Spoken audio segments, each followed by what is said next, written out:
Hi class, this is Mr. Roberts. These are the video solutions to the Chapter 9 study team test. We'll start with question number 1A. It says, solve the system of equations. You may use either substitution, elimination, or the equals values method. Your work must be neat, clear, and easy to follow.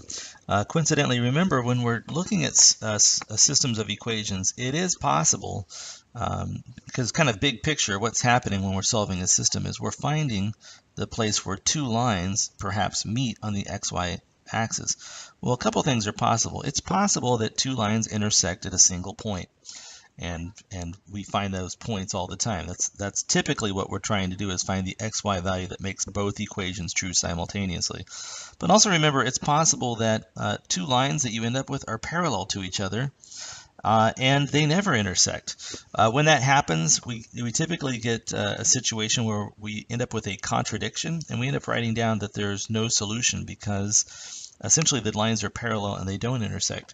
And then there's one other thing that could happen. It's possible that you have a line and then you have another line that is actually the same line. The lines are just basically identical copies of each other. When this happens, any point that works on one of the lines would also work on the other. So we wouldn't say that all xy points work because, for example, this xy point doesn't satisfy both equations. But if a point is on one of the lines, it's automatically on the other because they're the same line. So in this case, there's an infinite number of solutions, or xy pairs, that make the equations true. So those are the three things that can happen when you're solving a system. So let's take a look at A. And A, probably my preference would be, I think in this case, I'm going to use substitution. I know it's kind of set up for elimination because I do see the x's and the y's, and then the other side it equals a constant.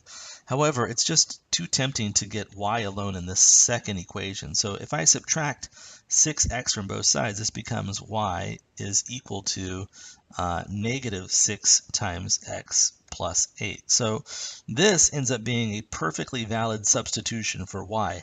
So what I'm going to do is I'm going to use this value of y, and I'm going to place this value of y in for y into the first equation. So let's rewrite that first equation now. It becomes, we've got a negative 8 times x, and then we have a negative 5, and we're going to multiply that by y, which is negative 6 times x, and then plus 8.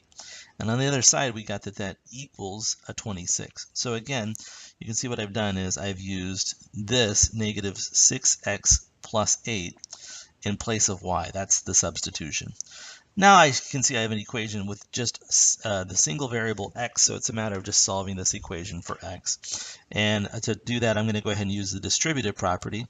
I'll rewrite the negative 8x, but then I'm going to write a positive 30x, and then I'm going to write negative 40.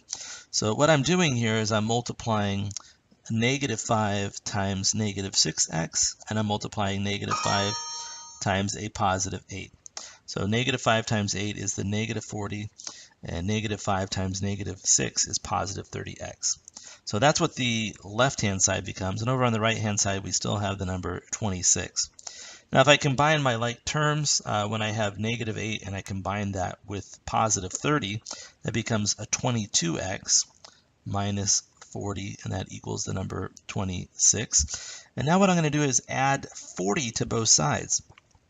And when I do that, I get that 22x is equal to, let's see, negative 40 plus 40 is 0. That's why there's no numbers, integers on the left-hand side.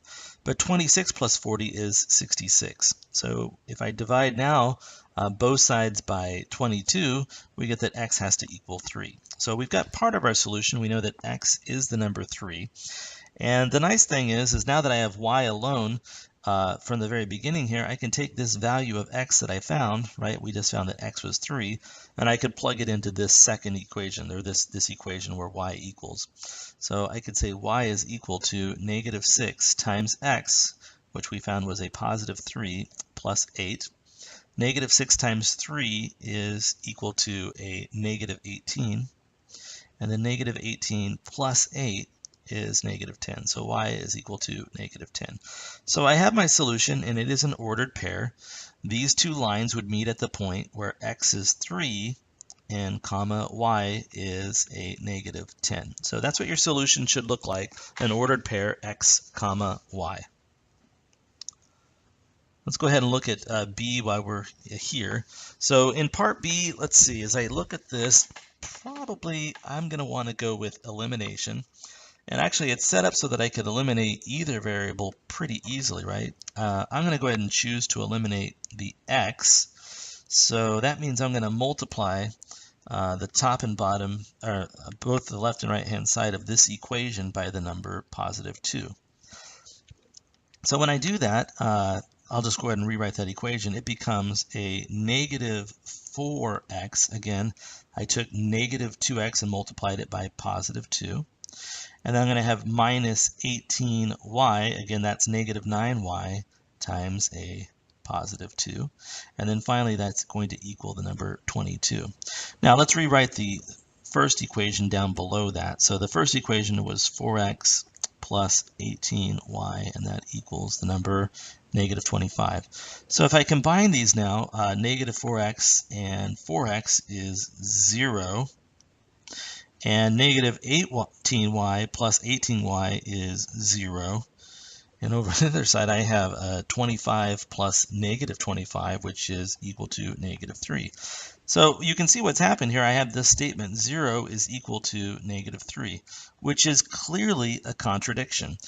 What that means, right, when I see a contradiction like this, is that these two lines are parallel to each other and they have different y-intercepts, so there's no solutions. So anytime that we see parallel lines, that this is going to happen. Essentially, the top equation and the bottom equation, they're pretty much the same. They've got the same exact slope, but they have different y-intercepts. So because of this contradiction, clearly 0 is not equal to the negative 3, so we say that there is no solution.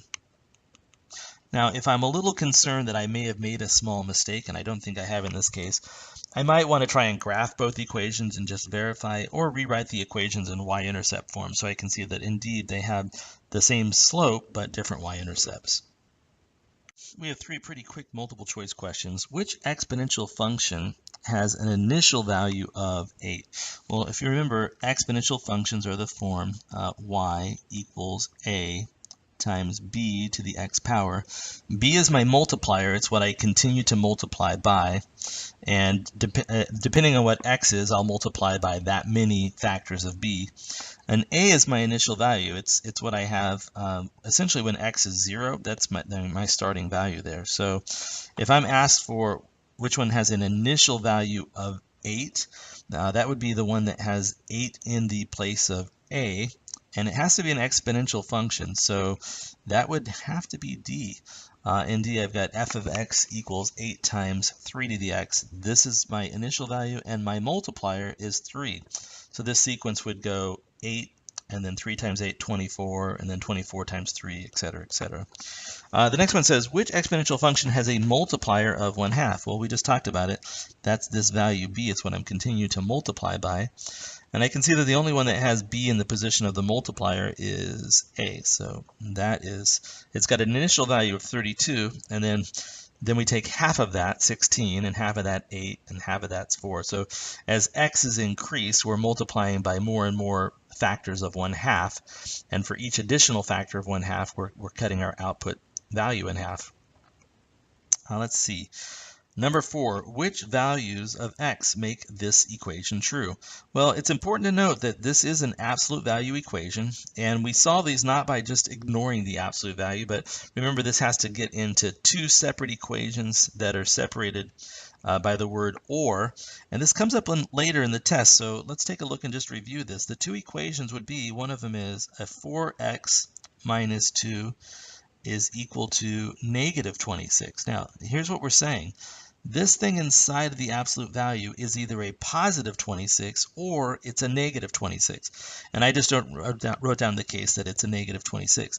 The reason, remember, why this is either plus or negative 26 is because when I take the absolute value of positive or negative 26, I get exactly 26. So again, To drop the absolute value, you have to consider two cases, and they're joined by the word or for an equality. One of them is 4x minus 2 is equal to negative 26, and the other one simply that 4x minus 2 is equal to positive 26.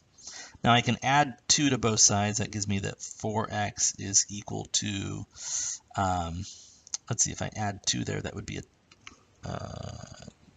28. And if I divide 28 by 4, half of that's 14 and half again is 7. So in one case, x is 7.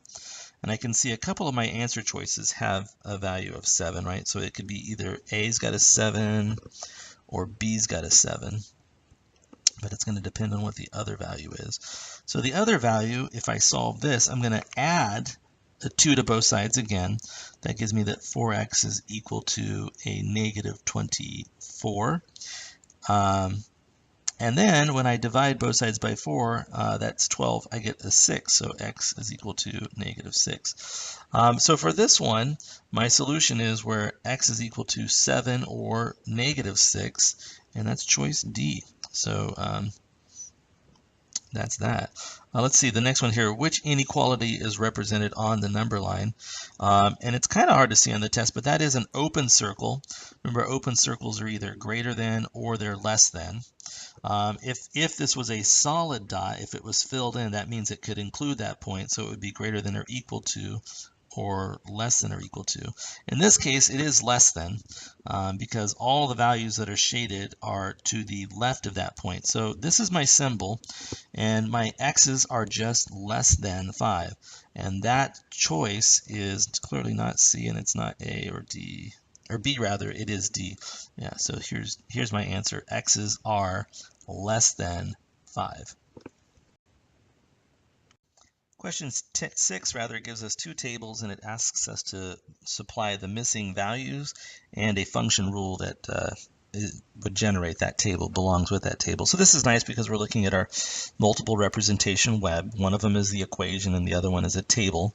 And of course we also have graphs, and another of our multiple representations is a situation. So we're practicing the relationship between two of them. So let's take a look at A first. On A, as I look at this value, I'm going from 7/8 to 7/4. So if I just think about that alone, what did I do to both sides? Well, one of the things I could do is if I'm not real comfortable with fractions, I could grab a calculator and take 7 divided by 4 and then divide that by 7 divided by 8, 7/8. It turns out that if you have 7/4 and you divide that by 7/8, and actually I could do that even here. If I have 7/4 and I divide that by 7/8, this is actually 7/4 times 8/7. So notice I've got 7s here. So when I do my multiplication, that's 7 times 8 over 4 times 7. The 7s cancel, and I have 8/4, which is the number 2. So my multiplier in this case is the number 2. Now, it could be that this is an arithmetic sequence and I'm adding something each time, so I got to be a little careful. However, if I think about it as multiplication by 2, the next value would be 7/2, and then after that I would have 7, which is great because next I do hit the 14. So if I continue to multiply by 2, this does generate 14, and then my final value here would have to be the number 28. So if I think about this, I'm very fortunate. I know my 0th term is 7/8, and I know that my multiplier is the number 2. Well, if this is a geometric sequence because I'm repeatedly multiplying by 2, so I know the geometric sequence, or the equation that represents those exponential functions look like y equals a times b to the x power.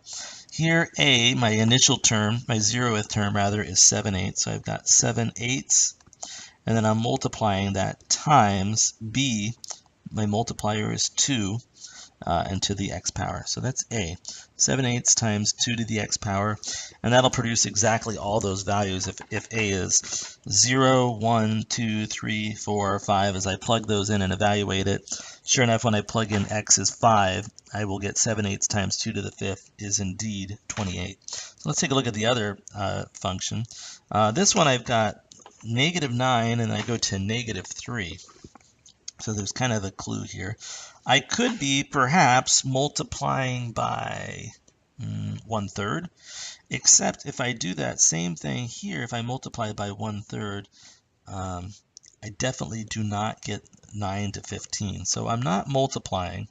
What I am doing is, I believe I'm adding 6 each time. In fact, 9 plus 6 is 15. So this is an arithmetic sequence based on these two observations. If I'm adding 6, the next value right here would have to be a 3, because negative 3 plus 6 is 3. And I need to figure out my 0th term. So if I'm going forward, I'm adding 6. If I need to go backwards one value, I would subtract a 6. So negative 9 minus 6 would give me negative 15.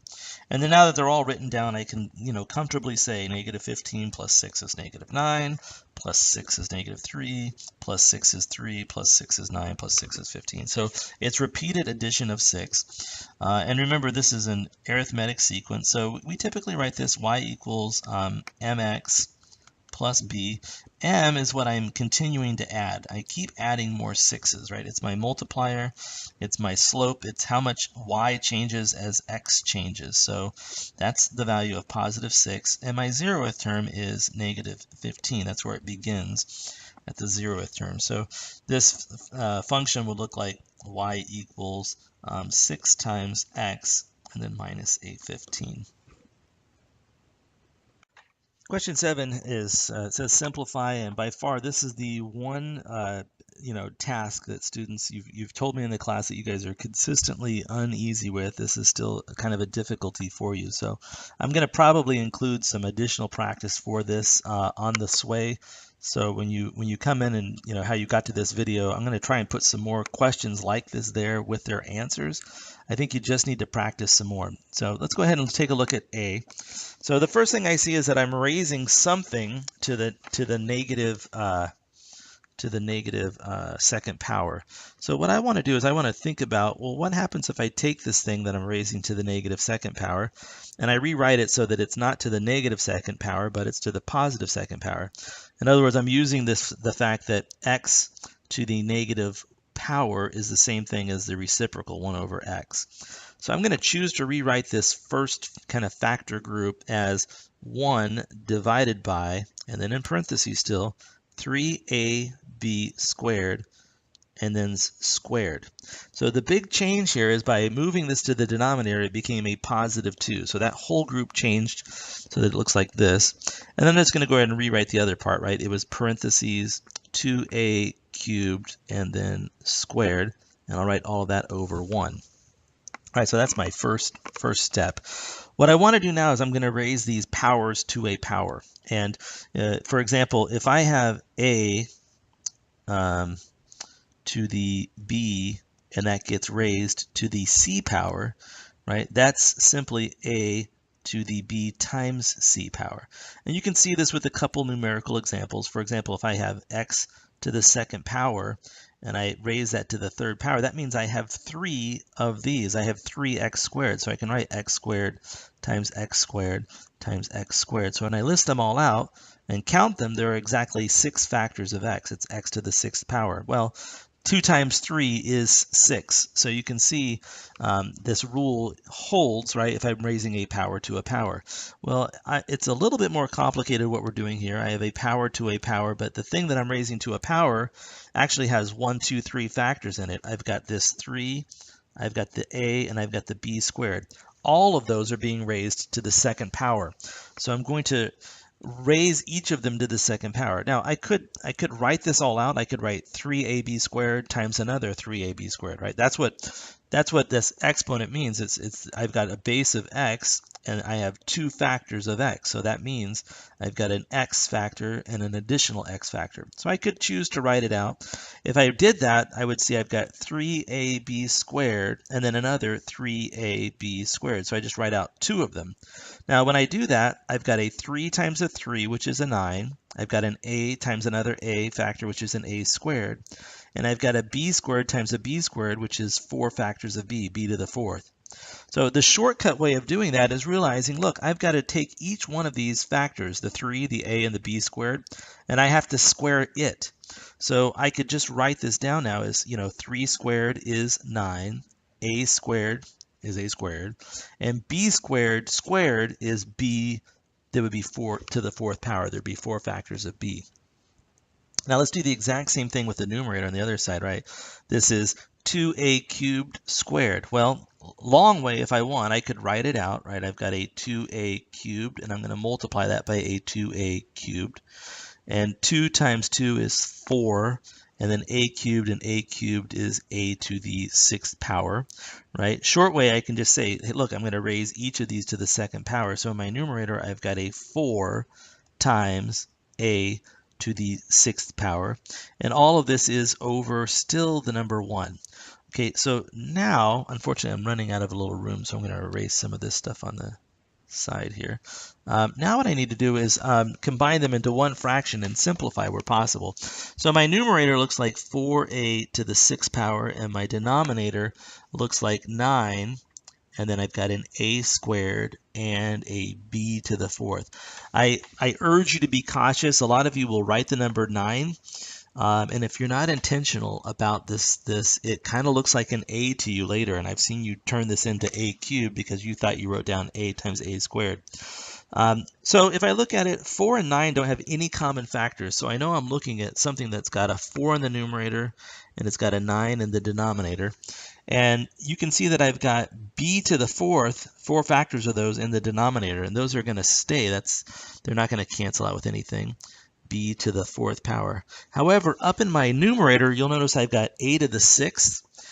I've got a to the 6th, and then I've got a squared down below. Well, if I simplify that, right, there's 6 factors of a in the numerator, and there's 2 factors of a in the denominator. So I'm left with 4 factors of a in the numerator if I was to write them all out and cancel. So this is a to the 4th power. And there is a rule for this, right? If I have, for example, a to the b power over a to the c power, that's equal to the a to the b minus c. So you can see that's what I'm doing here. I'm taking 6 minus positive 2, and it's giving me a positive 4. So anyways, this is the solution. It's 4 a to the 4th over 9b to the 4th power.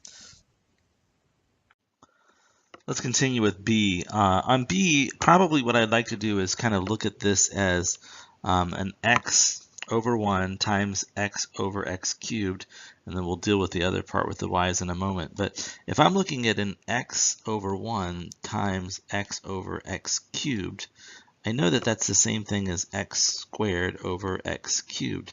And it doesn't take long for me to realize, and I can write this out longhand, that I've got 2 factors of x in my numerator, and I have 3 factors of x in my denominator.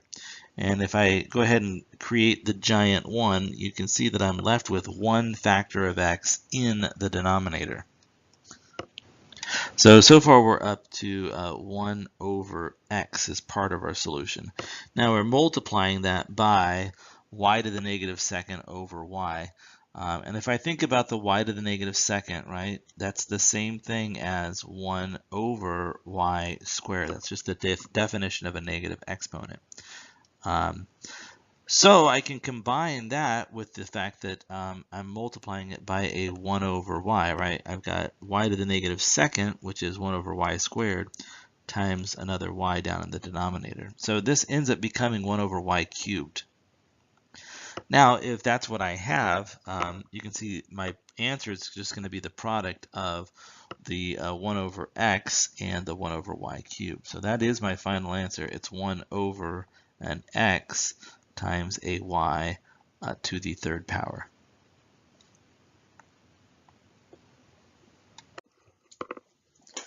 For 8 and 9 both were supposed to find the inequality that is represented by the graph. And in A, notice that the boundary line here is dotted. That means that that boundary is not included.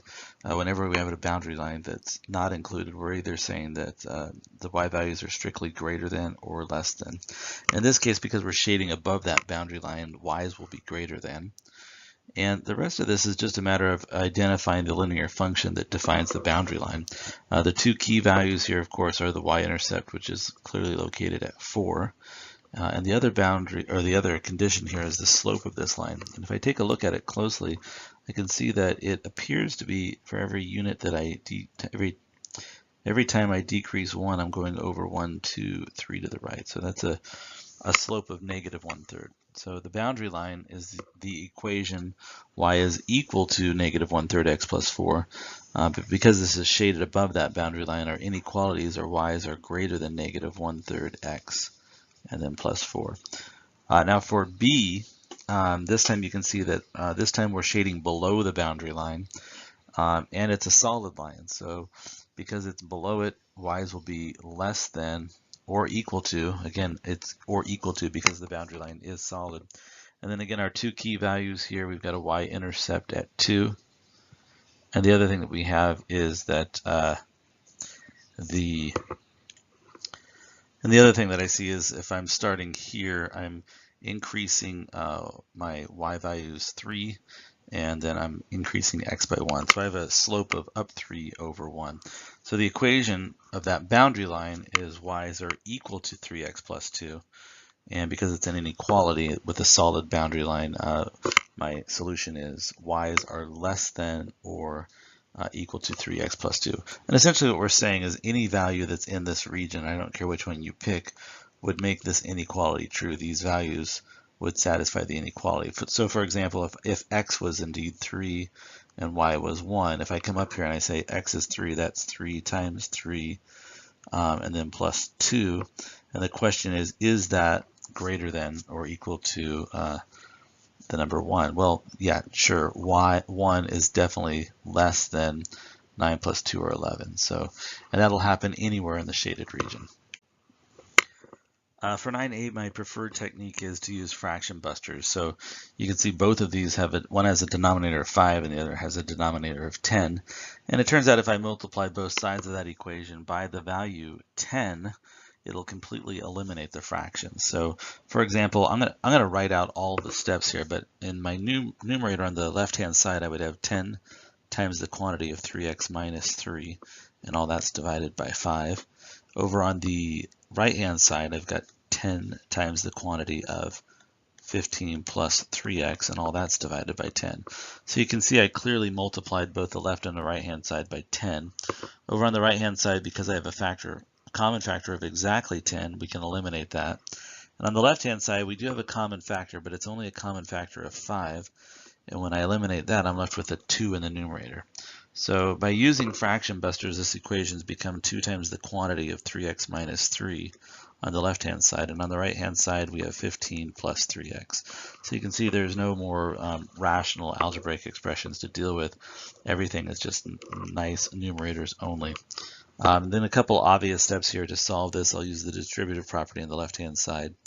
When I multiply both of those terms by 2, we end up with 6x minus 6, and that equals 15 plus 3x. I'm going to subtract 3x from both sides, giving me 3x minus 6 is 15. And if I add 6 to both sides, we have that 3x is equal to 21. Therefore, x is the value 7. In most regards, Part B is simpler than Part A because Part B is pretty much where we got A2 after we used fraction busters. So for this, I'm going to go ahead and use the distributive property on the right-hand side, giving me 12x plus the number 21. Over on the left-hand side, we still have 12x minus 15. Now, interestingly enough, you can see both of these have a positive 12x on each side. And if I take that away from both sides, notice that the expression that I get is that negative 15 is the same thing as 21. Well, negative 15 is not the same thing as 21. This is a contradiction. And when we encounter these, particularly if we're sure that we haven't made a mistake and we've arrived at this contradiction and error, our conclusion is that there's no solution for this equation.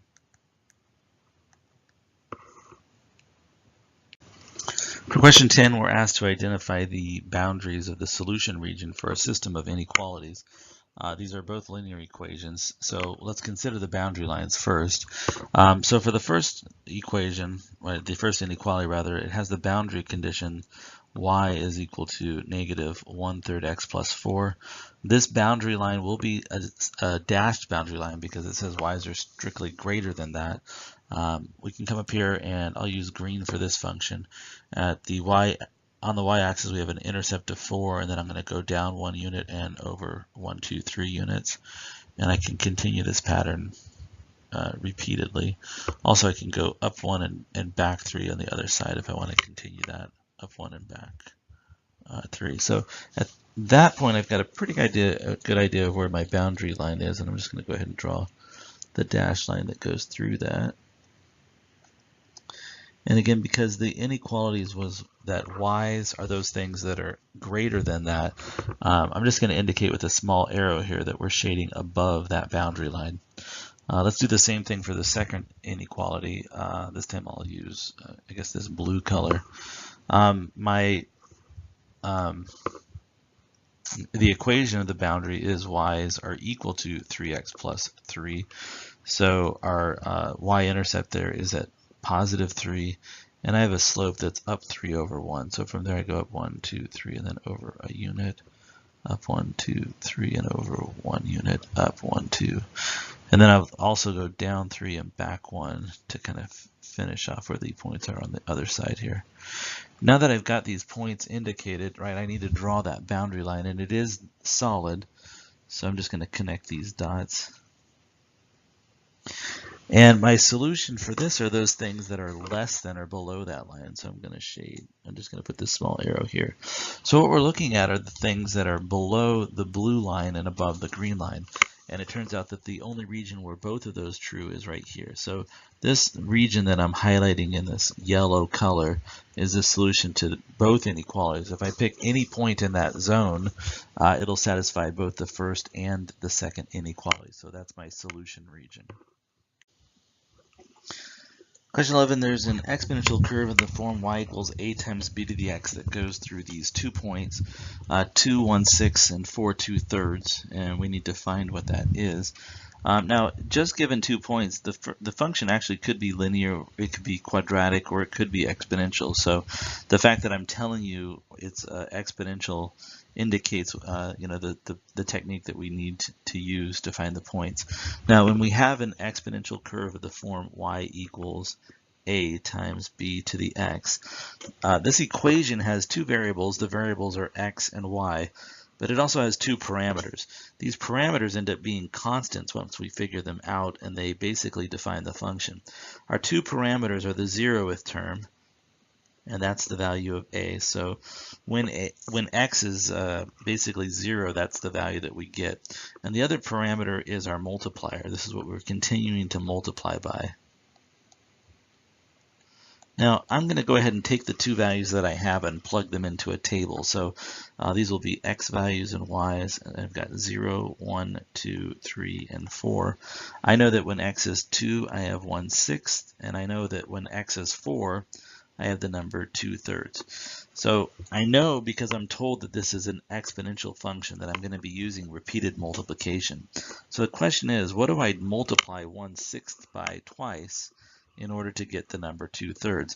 Now I can think about it like this. I can have x and I'm multiplying it by an x. I'm sorry, 1/6, and I'm multiplying it by an x, and I'm multiplying by another x, and I get the value 2/3. So the question is, what does x have to be? I could look at this as an equation. This is x squared times 1/6 is 2/3. And if I want, I could multiply both sides by 6 to get rid of the 1/6 on the left-hand side. So that would give me that x squared has to equal 2 times 6 over the number 3.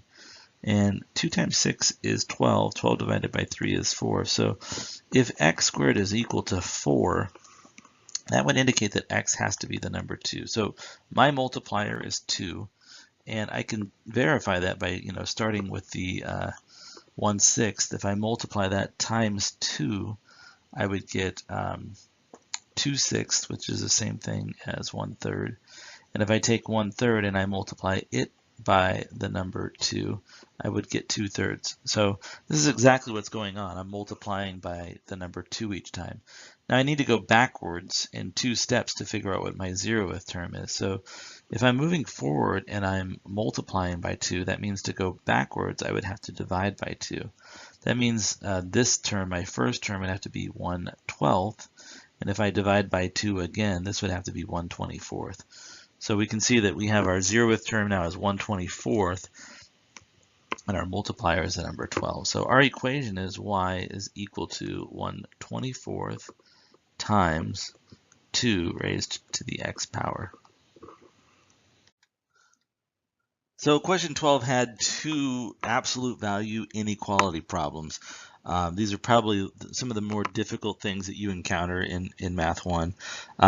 Remember that there's one kind of tricky thing to be aware of that's not really either one of these problems, but do remember that if you see something like the absolute value of x is equal to -5, you should immediately be suspicious and say, hey, there's no solution here. There's no value in which x, the absolute value of it, could equal a negative number.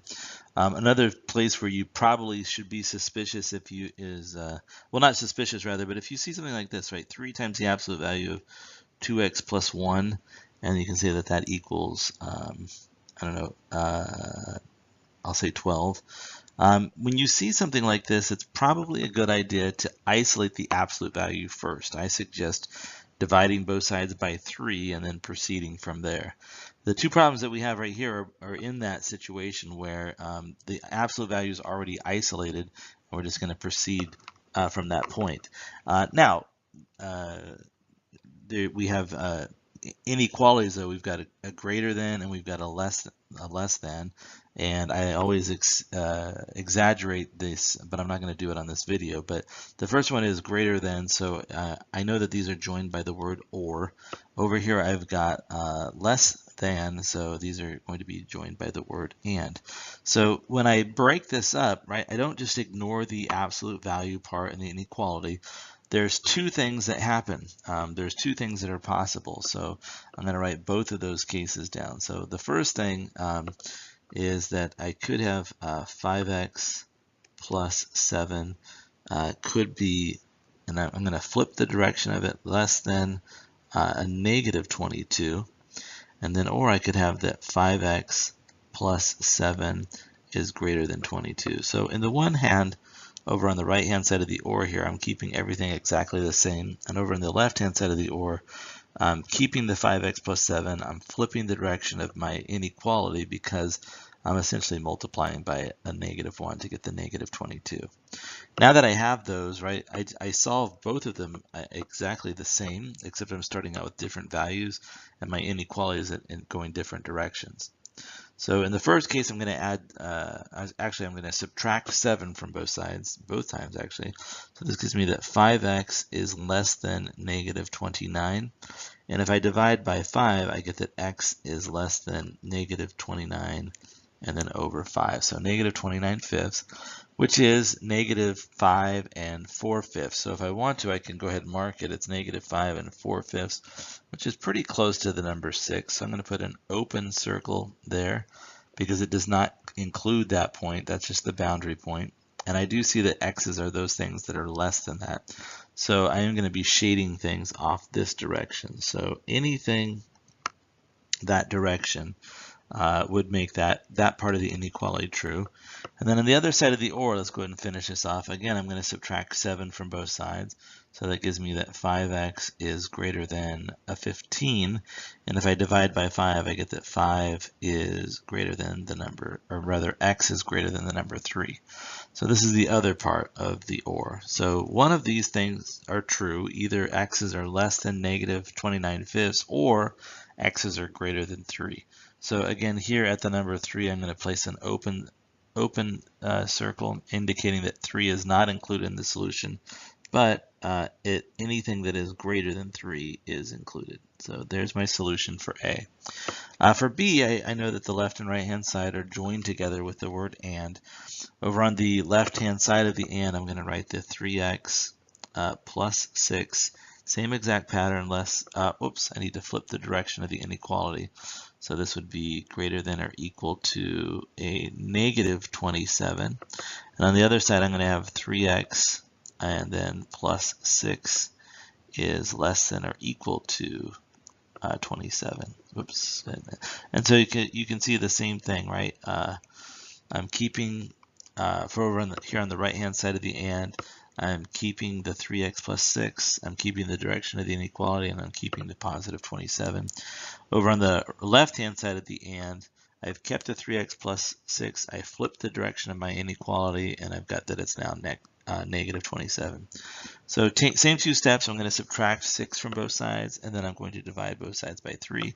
On this side, if I subtract 6, I get that 3x is greater than or equal to, let's see, that would be a negative 33. And if I divide by 3, I get that x's are greater than or equal to negative 11. And then I've got and. Over here, I'm going to, again, subtract 6 from both sides. So I get that 3x is less than or equal to 21. And if I divide by 3, that gives me that x's are less than or equal to the number 7. So here my boundary points are both solid dots. One of them is at 11. So I've got a solid dot there, and the other is at 7. So I'll fill in the solid dot there. And in order to, because x's are greater than negative 11 and they have to be less than 7, my solution here is everything in between these two. So x's are greater than negative 11, and you keep going until you get to 7 because x's must also be less than 7. So that's the answer to number 12. And a little bit of insight and explanation on as how to deal with absolute values inequalities. Number 13, rotate triangle ABC 90 degrees counterclockwise about the origin to produce triangle A prime, B prime, C prime. And then I'm asking to list the coordinates of triangle A prime, B prime, and C prime, list its vertices. One of the things that is important to remember when you are rotating something through 90 degrees, you've got this original line, and then you've got a line that is forming a right angle with it. So if I think about this, right, if I go from A to C, I'm sorry, from point C to the origin, that's a particular slope. And in fact, that slope is, let's see, it's down 1 and then over 1, 2, 3, and 4. So in order for me to go through 90 degrees, I need to be on the line that has a slope of, let's see, up 4 over 1. So because I need it to be a 90 degree rotation. So if I think about this, I can sketch from here, from this point. I'm going to go, oops, let me put this right there and grab another one. Whoops. So I want to grab another straight line tool. There we go. So if I was to go to here, that would be up 1, 2, 3, 4, and over 1. Well, that pattern, up 4 over 1, is the opposite reciprocal of down 1 over 4. So I know that these two lines right here have to be at a 90 degree angle with each other. So this is exactly what I want.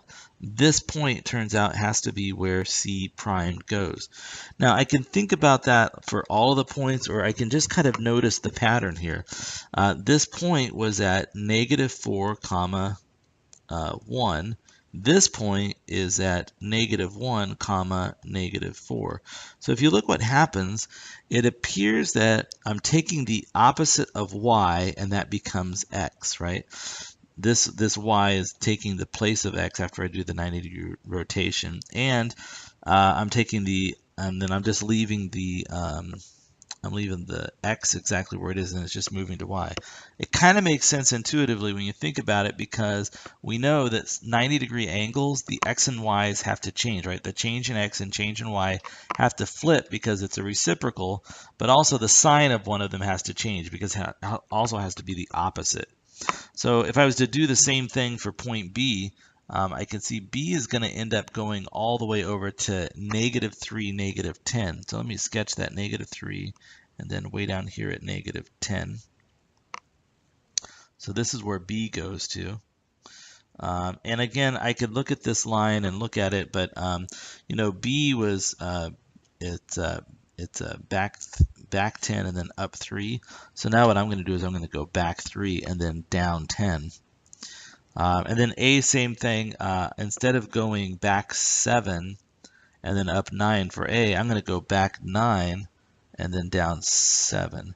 Now, you also, have the option of grabbing a piece of patty paper, even during the test or the final, And you definitely, it's okay if you want to sketch that and look at them.